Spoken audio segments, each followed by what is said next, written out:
everybody, a warm welcome to another interview on Wisdom from North. I'm Jannica, and today I'm excited to be here with Tiffany Tin.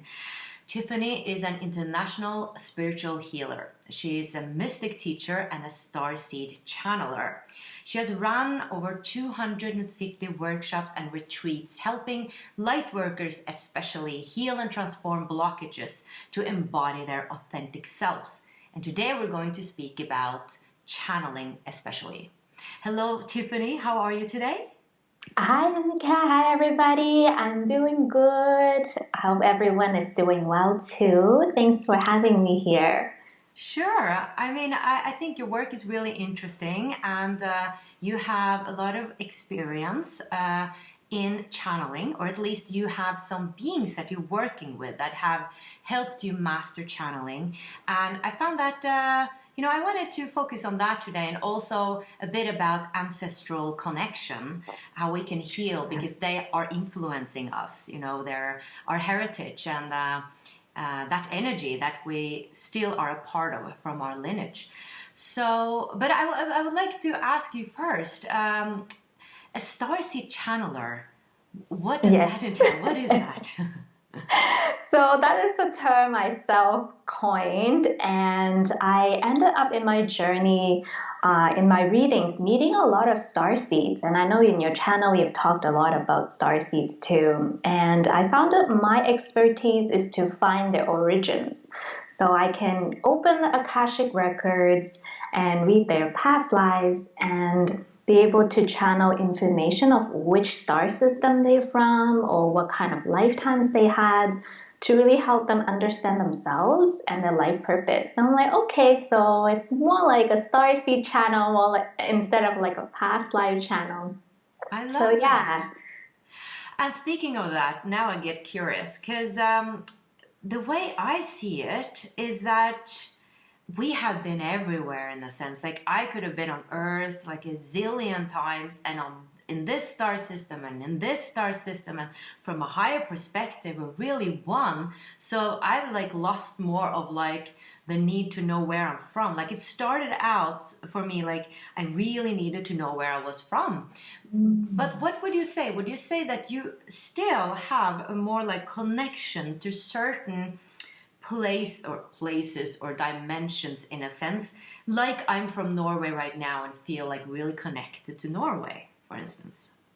Yes, yeah, definitely. I love you point that out because we don't want to get too attached, right, to these labels, but it definitely helped. I find that especially in the beginning of people's like spiritual awakening, to just remember the cosmic infinity that they are and they connected. And also finding out these connections, because some of these star seeds, they're meant to also be like channelers, kind of like ambassadors to anchor these galactic energies. So on top of that, finding out your starseed lineage also help you unlock your spiritual gifts. So I've seen people remember how to channel light language, light symbols, and like different forms of like even movements channeling. So it's really amazing, and they're all becoming better healers, more expanded light workers because of them tuning into this cosmic awareness. It's like a vault that you open. Interesting. And I can imagine that perhaps that in this incarnation that you have now, perhaps there is, a certain star system that you are more like influenced by, or something like that, in this incarnation to come forward with some special teaching or gifts, for instance. Yes, yeah, definitely. Most people, and you're right, like all the time when I read star seeds, they have multiple places, right? We're infinite beings, but yeah, some of them are more connected to, like, for example, the Lyran and Pleiadian system, and then they really help themselves kind of tune into that energy, because everything is energy, right? So whether you work with archangels or your starseed selves, these are reminders to help us find our authentic truth. Like, well, who are we? Like, there must be more than who we are in this realm. So Before we dive deeper and deeper, I'd love to hear more about you, like how you got interested in this. So we have some backstory, and for people who don't know you. So from what I understand, you had a period like myself that where you were really depressed and was not in the right place in life. Can you tell us a little bit about what happened, how you transformed and moved into this kind of work and awareness and harnessing your gifts? yeah, absolutely. So just like you guys, we went through like the dark night of the souls and struggles, and I still do sometimes because we humans. But I actually started out as a child really attuned to the ascended masters like Jesus and Kuan Yin and Mother Mary. And nobody around me understand this type of connection. So I kind of just forgot about it, you know, be in the matrix, go to school, get a job. And once I started tuning into this deep depression, I started to realize that there has to be something more than just the physical medicines because it wasn't working for me. And I came across a Facebook ad that says Reiki level 1. And I'm like, Reiki level 1? I don't know what it is, but I want to find out. And when I read the description, I'm like, oh my goodness, this energy healing thing sounds really intriguing. So I took the course and it just like awoke me. Then I came across Eckhart Tolle's The New Earth. That book really helped me awaken as well. And I started out being in the corporate world, doing this part-time energy healing. And the more that I do it, other things started coming in. So through you, Yannicka, I met one of my teachers, Swan, and I took one of her training with her, the completion process. And that really helped me heal my shadow, depression, and everything. And I started incorporating that into my practice, and I started doing workshops. And to be honest, I wasn't a channeler even 3 years ago. I just kind of knew I'm in tune, but I didn't know how to harness my abilities. But in the last 2 years, when I started to work more with the Ascended Masters and discovering these starseed energies, I was able to be trained by the masters and open to channel. And now I'm actually more of a reader and A reader? spiritual, reader, Akashic record reader. And I work with clients all over the world now, and it's just so interesting that now I'm here. Yeah, I started. I gotta say, you know, there's nothing that warms my heart more that my interviews can be of such an influence, because that's what I really passionate about. People following their soul's calling, which means actually wake up to it. And then the action part, also going for it, but also to wake up for it, because I think it's almost or often dormant, laying there. Like we have so many gifts, but we don't know how to listen, so we don't know it's there. So we have to just start opening, and that's a process. But then when I hear a story like this, I'm like, yeah, that gives me so much back, you know, for all this work and all my years doing all these like free interviews. But of course, that has like, of course, progress as well into my work today. So back to the channeling. Can you tell us a little bit about your transformative experiences that you've had yourself? Because I know that you've had some experiences that probably made you really like understand that this is for real. Yeah, so the biggest moment that I would like to share is actually a little bit strange at first, because when I was struggling with depression, Yannicka, I was having these voices in my head, and I don't know if you guys ever had that, where you have these negative thoughts telling you you're not good enough, and it's like, is this voice even mine? So I remember one day, I think it was 2016, and many people awakened around that time too. And I was just crying, and I'm like, I can't do this anymore. If there's a God out there, please take this voice away.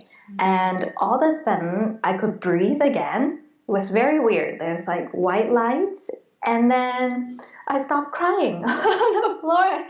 And I'm like, whoa, this is peaceful. This is a peace that I've never felt before. And Yannicka, after that, I've never heard that voice again. Wow. And looking back now, being a channeler, I think it was a negative entity attachment. And then because I wasn't asking for help, I didn't know there was help out there in the spirit realm. But once I requested it, just like Abraham Hicks said, ask and you receive. And I just got a cleanse from my spirit guides. And that's when I really started to look into channeling. Like, okay, this is real. I'm not making this up. And I'm a biologist, right? I was a biology major. So I was very much like, oh, proof and evidence. And this really opened me up and it really transformed me. Wow. So what would you say to those now who feel like I requested all the time and nothing happens? Yeah, so that definitely happened to me too. I think that the best way to do is to open up your heart chakra. So there's the green heart chakra that we know of, and then there's a higher heart chakra, which is more fifth dimensional compliant. It connects you to the higher realm, and the green heart connects you to this current realm. So I would ask people to connect and work on their higher heart so they can receive more love from their guides, from their higher self. And inner work is so important. Out of all the spirit guides that I've talked to, they always focus on inner work. They're like, do your inner work so that you can be more loving and forgiving. Inner child work. I know in your channel, a lot of other guests have talked about that as well. Healing the past life, and there's so many modalities available, but the biggest shift is when you shift out of that I need to be healed to I am empowered, like I am my master healer. So once you step into that space, I find that's when the transformation happens. Wow, that's powerful. So instead of actually focusing on there's something to fix, there's something to heal, you're focusing on I have the power and I'm already healed. I have the capacity to heal what's already healed in a way. It's kind of a paradox, but it reminds me of that, getting out of the lack consciousness, like imagining having what you want to have instead of focusing on what you don't have. Yeah, absolutely. And for me, like learning to love myself through my inner child was one of the most important things that I've ever done. Beautiful. A little bit back to that heart chakra. That was new to me. That there was a higher heart chakra. So how do we connect to that? Is it more of a focus, like pointing here, or thinking here, putting your focus here? Because where focus goes, energy grows, or the other way around. Yeah, yes, absolutely. Your intuition is right on point. So the high heart is kind of below your collarbones area, and it's pink in color. Oh. So a lot of people nowadays, they're getting these visions of pink light. That's like the divine flooding us with this higher heart energy so we can activate it more. And it's also very connected to the divine feminine. So the divine feminine is rising, the age of Aquarius, and this opens you up, right, to that receiving energy, nurturing energy. And you can connect with it. Also, another method that I suggest trying is visualizing yourself like a rainbow body. So a lot of times when people meditate, they only focus on one chakra at a time. Now in the 5D, going into fourth density, it's even more effective if you see all of these light merging into almost like a rainbow bridge. Nice. Mm-hmm. So you just said something interesting that I've been a little bit confused about. We're moving into the 5D into the fourth density. Mm-hmm. And I'm not sure what's the difference between the 5 dimension and the fourth density. Yeah, actually, that question I've asked for so long. I'm like, I don't understand. And recently, this is just my point of view and what I've learned from my inner earth spirit guides. They explained it as it's actually relative. It's very much like on earth, we have metrics and imperial system to measure. like lengths like centimeters versus inches. Depending on which kind of group you ask, they have a different point of view about density and dimension. So from my understanding is they show me this fish tank. So think about the fish tank like the fifth dimension, and there's actually many overlapping dimensions. And within this fifth dimension, you can have different densities. So we as a collective is moving into the early fourth density. There's actually other beings on Earth that is in the inner Earth already in fourth density, and they're moving into fifth density. So within this fish tank, you can still have like different variations of density, but majority-wise, it would be mostly fourth density and fifth density. So that's kind of how they explained it to me. Interesting. And you said inner earth beings or inner earth something. What is that? Yeah, so I came across the inner earth beings, I think about 2 years ago. I had a vision of my Lemurian past life. And in that past life, through some events, I started to discover these inner earth beings. I'm like, am I going crazy? But there was a lot of sign from my higher self that no, these groups are real, just like the Pleiadians, just like the Arcturians. They all kind of work together. And I started working with them for 2 years now, channeling and learning from them just to make sure they kind of a good group to work with. And yeah, recently I just started to be more open about channeling them. And when I channel them, I have one guide that is a female. Her name is Mahareya. And then there's a male that's called Tech. I couldn't pronounce the rest of his name. But they kind of helped me learn how to astral travel and channel, and they're always kind of there to encourage me when I'm feeling like, okay, what's going on this planet? And they're always very helpful, very loving, very much like the Pleiadians. Where are they living inside the earth in a sense, or? Yeah, so how they kind of explain it to me, and I don't fully understand because I'm not like a physicist, is like once you get into a higher density, your thoughts are much more powerful. So together as a collective, they are part of the inner earth, and they live in a temporal time-space reality. It's almost like they keep referring us to their past. So I feel like they are future human that have come back to fix the timeline. So ensure the timeline continue the same way that it's supposed to without the dark forces interfering with it.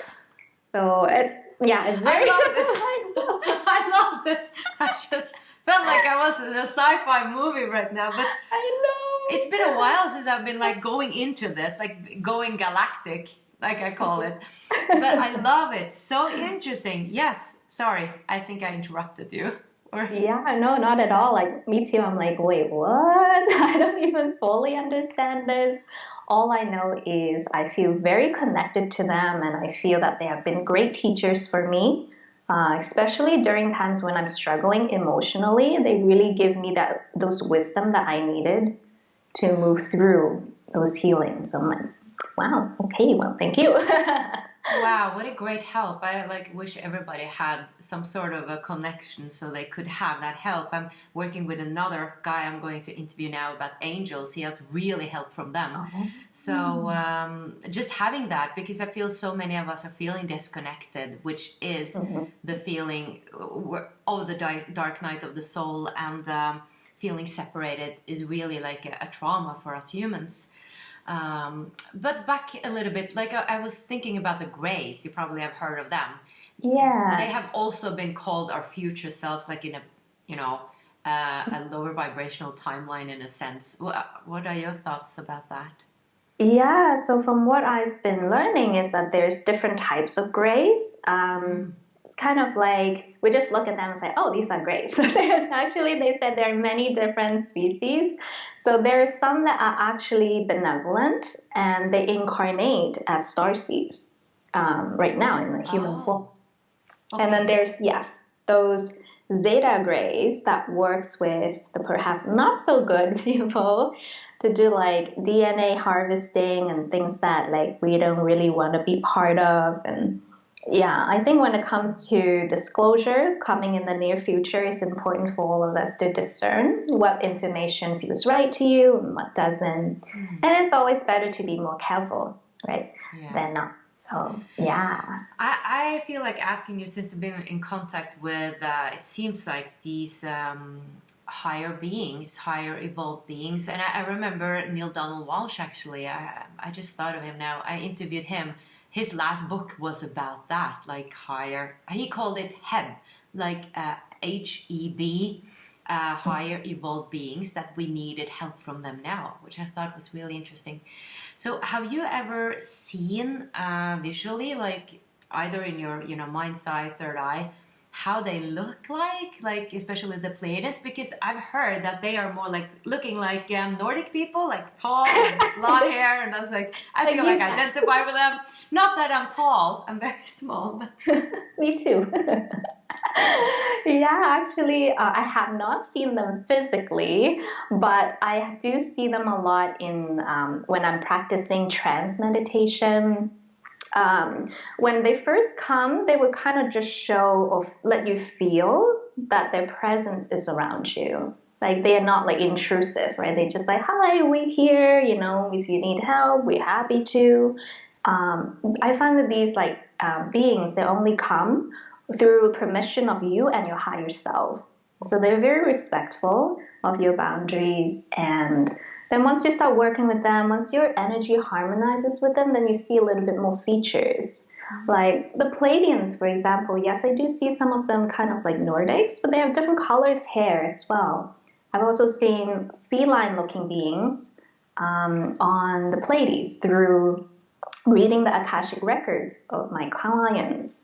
And yeah, it's so vast. It's almost like Star Trek. I'm like, wow. I think Star Trek is part of disclosure. It's very much like that. And with the inner earth beings, they look very much like us, but I find that their bone structure is a little bit more chiseled. They have like their eyes are just a little bit bigger, and a lot of them are like telepathic. They are less emotional than me. They can be very objective. But yeah, they just kind of look like us. If they were to blend in, I think they can. Wow. Interesting. I assume that, for instance, Palladians is kind of huge. It is like a constellation, right, with many different, I guess, planets and etc. So is it... like, because we call the Pleiadians, but within them, do they have like different species and different like benevolent and benevolent beings again? Yeah, I believe so. I haven't really tuned into like the galactic history, but I feel that there's definitely different groups.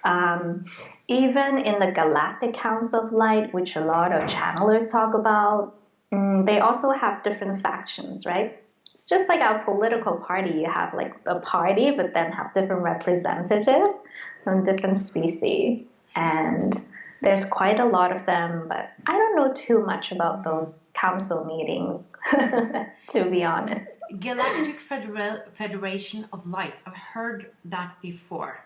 I think it was somebody I interviewed in Sedona like 5 years ago. But what is that? Do you have an understanding of what that is? Yeah, so Galactic Council of Light, I find that they are like kind of working with what we call the Alliance, the White Hats, and their objective is just to help free humanity from, you know, this control system or this matrix. And good news is we won, right? We're winning already. So there's gonna be a lot of good changes that come, a lot of disclosures. The red pill, so what people say. My experience with the Galactic Council of Light is they have this team. I call them the Love and Light team. And they actually send love and light energy to the earth.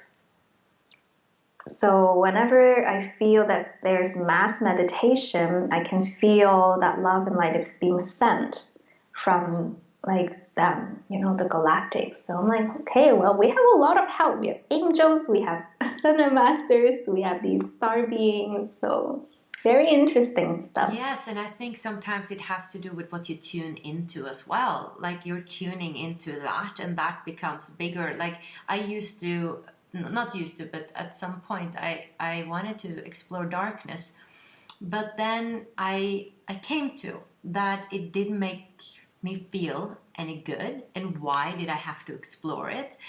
So I was like, okay, it's there, it's fine, but do I need to like understand all about it, because I just felt more and more miserable.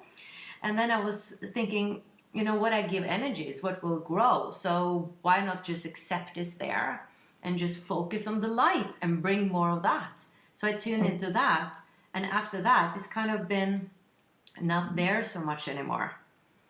So yeah. Yeah, that's true. It's like someone had an analogy saying it's like your mind is like a garden, whatever you water grows. Yeah, that's nice. Hmm. um, I wanted to ask you a little bit about channeling.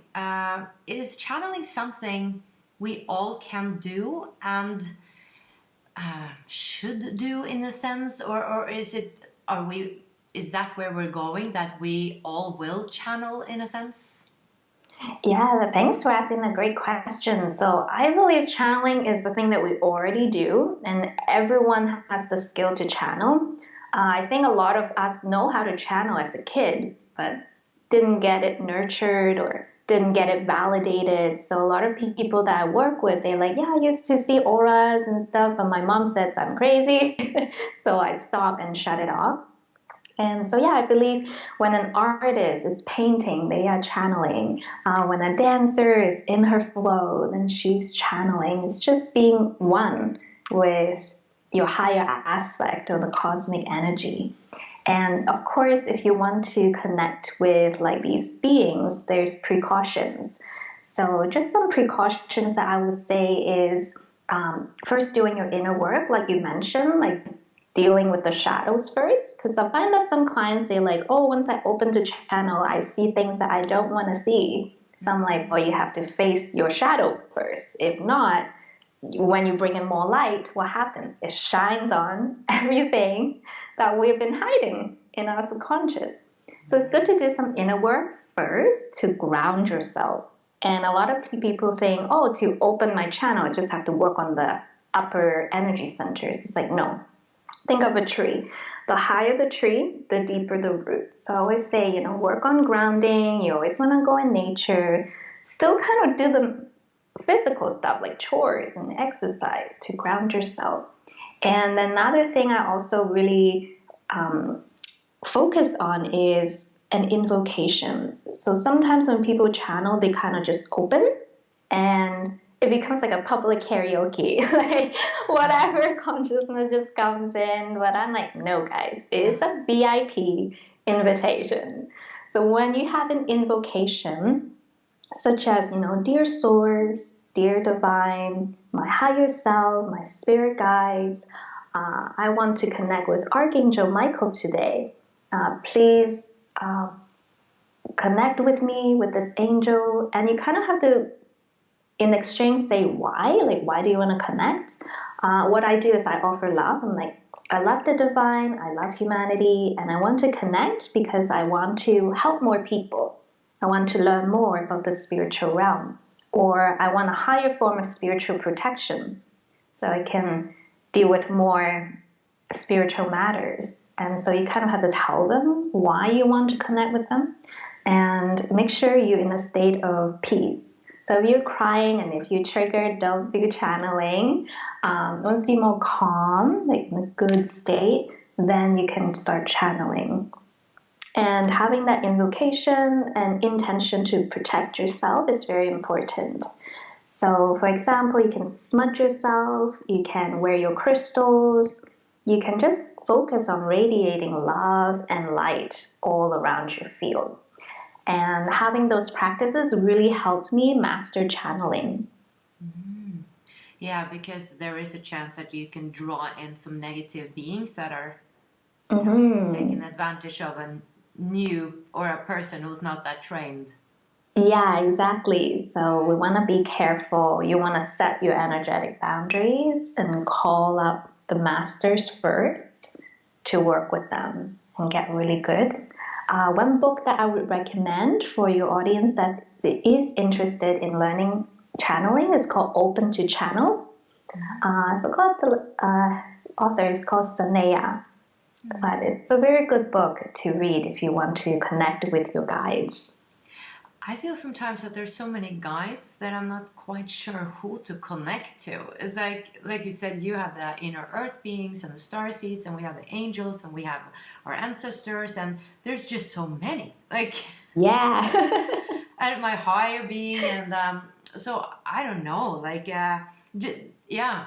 So sometimes when I pray, I'm like not sure who to pray to. But is there certain like if you, for instance, wanted help with like, let's be really like focus on some human issues. Like you want a job, you need some more money. Like in this situation we're in right now, you're afraid of your economy. Perhaps you want a relationship. Like, are there specific beings that can help with certain things in a sense? yeah, I find that the answer is both.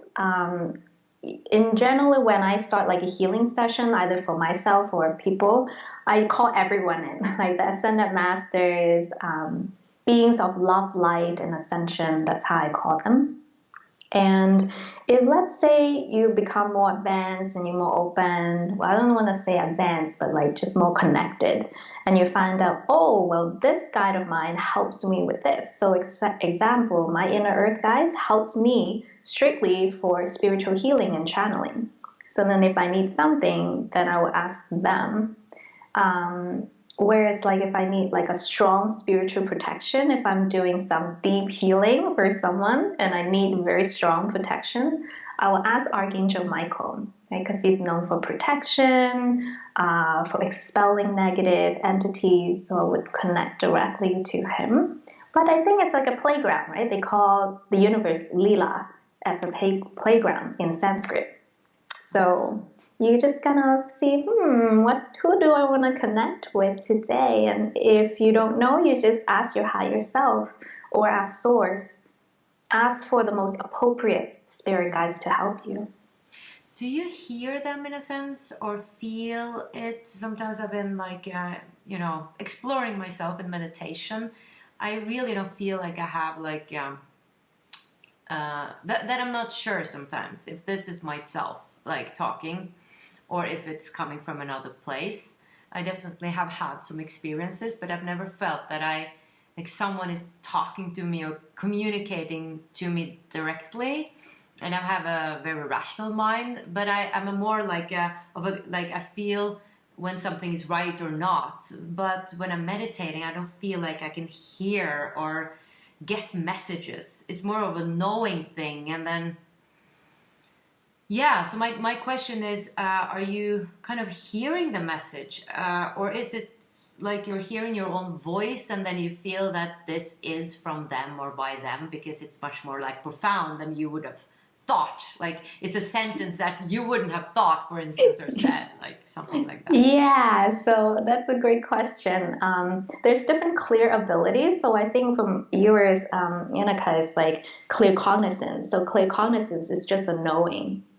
Clear sentient is feelings, clear audience is hearing, there is clairvoyant seeing. Some people actually clear tangency, like when they touch something, they can get psychic information from them. So a lot of mediums do this. So yeah, it's up to which clear ability you have. You can cultivate them. And actually, as these ascension energies, as we ascending, more and more of these channels are going to open. I've been hearing a lot of my viewers saying, oh, I'm seeing more colors in my meditation, I'm getting more prophetic dreams, and my healing is being like so open. And I'm like, yeah, this is all part of ascension right now. So with me, I started out as clairsentient, like an empath, and just like you, many of your viewers, we were sensitive to energy. We don't know what's going on. So I started out with that, and then I trained. Like every day I would sit down, meditate with crystals, and more now I actually have a stronger clairvoyance than the clairsentient. So it's whatever you put your awareness into, and then you can train yourself. I really believe that. I had an experience of that many years ago where I was doing an astral travel and dream course, and I was just so obsessed with getting out of my body. And I meditated and meditated, and I finally managed it. And now it hasn't happened for years because my focus is just not there. So it kind of disappeared, but it proved to me that I can make this happen if I give it enough energy and put focus on it. And then I got really surprised because I was like, wow, what is not possible then? You know, if I can do this, what more is there that I can experience if I just put my mind to it and really dedicate myself to it? So, No, it's true. And even people in my workshop will say, you're usually very giggly, there's the Tiffany that they know. And then once I get into teaching mode or channeling, then there's a different vibration. They were like, yeah, it's definitely a different energy. It's very subtle, but it's like you shift into a different state. I'm like, oh, wow, that's so cool. because you don't know that yourself. Like I could still feel it, but I guess once you're in the flow, you don't really compare yourself to your normal self. So I think all of us have this ability, and I find that most of the time it activates when we're trying to help someone, being in service to others. Yeah. Wow, that's nice. Mm-hmm. So these Corona times, what is your take on that? Even though I have a hunch. To me, and that's just my point of view, I think that there's going to be a great clearing, a clear house. A lot of the dark people or dark forces that have been causing a lot of suffering for humanity and controlling our money system, they're going to be exposed. I feel that people now being right now quarantined while we are speaking anyway. And we're given a choice. Do we want to go back to normal, or do we want to create something new? And I think that we won't go back to where we were before. Everyone is given an opportunity to really think about, okay, what do I want to do now? Are we spending more time with our families? We have more time to nurture ourselves. A lot of people I spoke to, even though they're bored at home, they're finding that, wow, working from home is way more nourishing than working in an office, because you can go to the bathroom when you want and eat when you want. So there's a great awakening happening, and it's going to peak on April 4th. And I believe, I'm not sure, I think on Easter, there's going to be a big shift. I don't know the details, but I think there will be something big. Oh my. You said April 4th? Yeah, April 4th, because it's the 444 portal. Yeah, in 3 days. Wow. So there's a group meditation, a mass meditation, and it's floating around on Facebook right now. So things are happening. We are tilting the dominoes. I think I received that one. So what I'm feeling is that something is shifting and people are becoming more aware, which I think is great. And for me, people don't necessarily have to have spiritual beliefs. Still, it does upset me when I see in the newspaper that spiritual people or people that come with different views and talk about, in spiritual terms, are being ridiculed and not taken serious. And I think disclosure, it's even a bigger thing, but I've been looking forward to that time where it's more respect for that kind of belief. And for us who are working with it, we have experience with it. It's like our truth. It is like we can't go back because it's our reality. Yeah. So do you see, or do you think that there will be a shift in that too, that we're awakening up to really what, this life is all about? Like that there are many more realities that than we can perceive here. Yeah, I believe so. And there are the energy grid lines called ley lines, and the ley lines have been kind of tempered with by the dark forces. And now that they're not that much in power anymore, what I'm feeling and sensing, and from some research too, is that the good guys have taken over the ley lines and they're clearing all the bad energy out of the Earth's grid. And as a result, since we are all part of Mother Earth, our energy body is going to instantly get lifted up. It's like, oh, a breath of fresh air. So I think that this year, some people will maybe have like a hard time adjusting to this new information, and but I think it will all be fine. Even when I was talking to the other higher beings in their realm, they have people of different beliefs, but they agree to disagree, and they live in harmony. And I think that's where we're heading into. Like, you can still have your beliefs, you know, you can still work with your faith, but you will just be more respectful of others' point of view. Great. I like that. Yeah. So, since you mentioned ley lines, for those who are new to that, can you just explain a little bit about what that is? Yes, so the ley line is an energy grid. It's very ancient of Earth, and it runs. If you Google ley line, you can actually see maps of where the ley lines go. And these ley lines are where Earth energy is the strongest. Some of the ancient sites were built on ley lines. So a lot of people know about the ley lines and they know how to harness the energy. And now moving into this higher dimension, more of this energy is available back to the population instead of just being channeled to like a small group of people. Okay. Mm-hmm. So I wanted to speak a little bit about ancestral connection. You speak about that too. Um, how can we connect with our ancestors? Is it the same process as channeling, basically? Yeah, so ancestors, I saw this quote and it says, the strength of your ancestors outweighs your fears. So a lot of times we think that, you know, we see this repeating happening in our family. Like I did too, like my mom and I with men, we were like, well, but once I started doing my own healing, my mom started shifting too. And it's like when you heal yourself, your ancestors and your family heals with you. So one of my favorite way to connect with my ancestors through a meditation. And in your meditation, you can ask for your higher self to bring you to either a safe haven, like a beautiful space, or I like to go to my Akashic realm. So there's an Akashic realm that stores your past lives and you have your spirit guides there. And I go to that temple and I invite the souls of my ancestors to come and meet me. And I will kind of see some of them, but others would just be like a light being. And for example, if I'm working on abundance blockages, then I would say, okay, where is this coming from? From our lineage. And a lot of it comes from the women's side.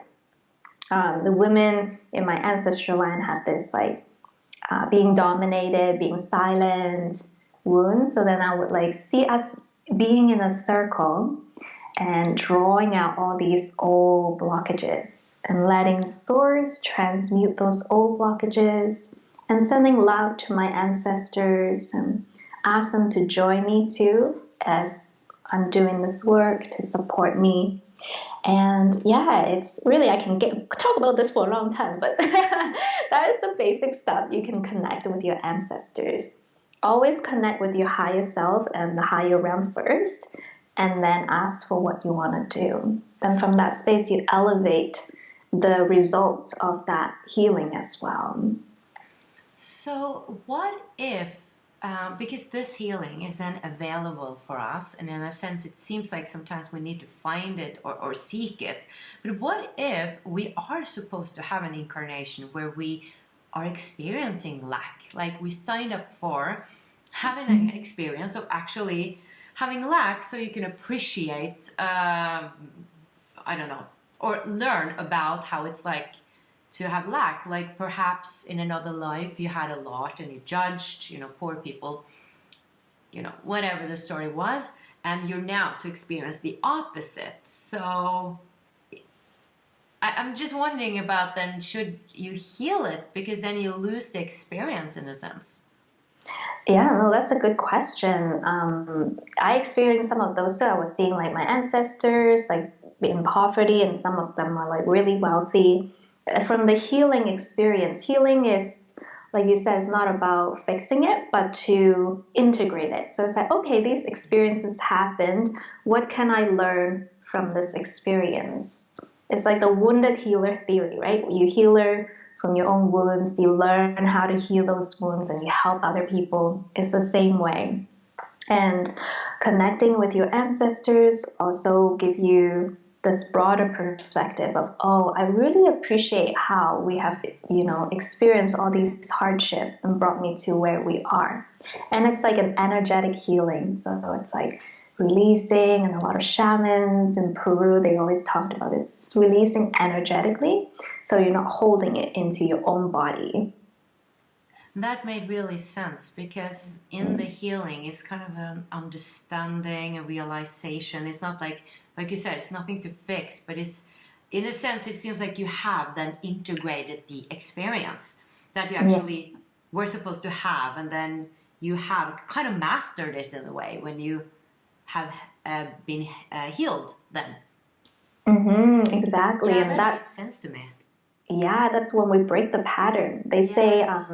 to break karma is through forgiveness, love, and compassion. So once you're able to forgive those people that harmed you or your ancestors, then you release yourself from these attachments, and you're free to be your authentic self. So Yeah. it's a really beautiful experience. And perhaps move on to other dimensions and places and planets after that. Who knows? Yeah, absolutely. I've always felt really connected to the Pleiadians. Like I feel I'm going back there very soon, and maybe Next come back here. life. I don't know, but I have to like say hello. Like I really felt this connection there, and I remember some of my viewers, or one of my viewers, she painted this picture of me, or this painting of me, where I was the starseed. Like I had this big head, like really round head, and it was all blue behind me. Like I didn't look human, but like a being. And I was like, I loved it. I was like, that's me. I Yeah. should have shown you. Yeah. It's part of ascension. We're just gonna have more and more of those experience. Yeah.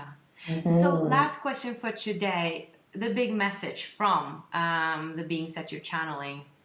That is, channel or going into our hearts, right? Yeah, so the biggest message is to be in service to others. So take this time to, even if you feel you have nothing to offer, even if you feel, oh, what I have to say, other people have said already, but they are not you. You have your own unique energy. Like some people might resonate with exactly what I'm saying, but they don't resonate with my energy. They may resonate with you.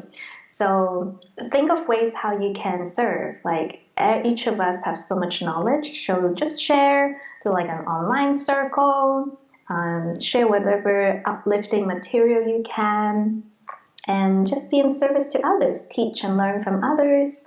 And if you guys want more resources, I have a lot of free resources too. There's a open to channel 3-day course. It's free, and when you sign up, it's 3 days. And there is the healing with your ancestors, throat chakra, and womb healing. It's free on my YouTube channel too. So if you guys want to learn more, you can check out those videos. Beautiful. And tell us a little bit more about the work that you do. You work with clients, and you also have like this academy or some sort of school or program. Yeah, so I offer private sessions with people online. You can check it out on my website, High Priestess Ascension, or My Inner Temple. It will lead you to the same webpage. And I offer readings, I offer healing sessions online, in person, if you live in Toronto. If you're looking to become a healer as well, I have a High Priestess Ascension Academy. It's a 6 months long training, and I teach you womb healing, channeling, inner child work, and helping you out with your business as well. So it's an intensive training, but it's something that I wish I had when I first started. That's really powerful. Thank you. Wow. I was like, I want to do that. Thanks so much, Oh, Danica. powerful. Thank you so much for this interview. It was really interesting. And I always love speaking about this. I haven't for a while, like I said, but I just feel like home when I speak about like all the galactic, like, oh, I love it. Me too. Sometimes I'm like, you know what? People think I'm crazy. That's okay. That's my truth, you know? I And know, I know. you find all these people on YouTube that resonates with. So it's not like I'm not the only one. Yeah, there was actually a guy that was like, oh, or a friend of mine, she had a boyfriend, and he was like, oh, are you a friend of that crazy UFO, Jannica? And I laughed and I laughed and I laughed, like I couldn't stop laughing. And I think I was like, afterwards, I was like, oh, that was good. Like I wasn't, offended or anything. I think I'm owning it, you know? I'm like Mm. owning being weird or whatever label people put on me, because it's so real for me in a sense. It's just like my natural self being curious and open, and and that's a really good place to be. So Mhm. yeah, Yeah, and it's always good to have an open mind because yeah, we don't know everything. So yeah. yeah. Thank you so much, Tiffany, and all the best with your beautiful Yeah. work. And I'll leave your website and YouTube channel under the video. Oh, thank you so much, Yannicka. It's been a blessing to be here. It's like a dream come true. I know it's so cliche, but it's true. Oh, that's nice. That's nice. Well, Thank thank you. you everybody also for watching today, and much light from Norway and Canada. Bye bye.